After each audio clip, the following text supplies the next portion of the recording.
şu an Hindistan cevizi suyu kıracağız. Bu yumuşak olanlardan seçeceğiz. Yumuşak sonra bardağa dolduracağız.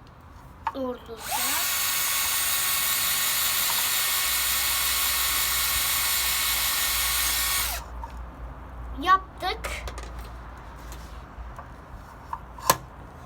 Evet, yapmışız. Böyle damla damla akacak.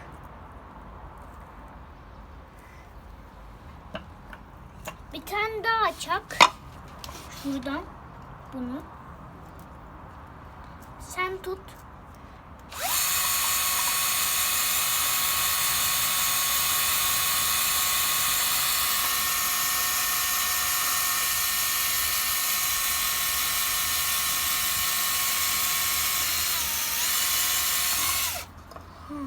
Yaptım. 2 tane damlıyor.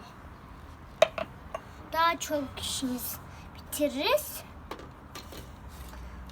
Bunu çıkaralım mı ucunu?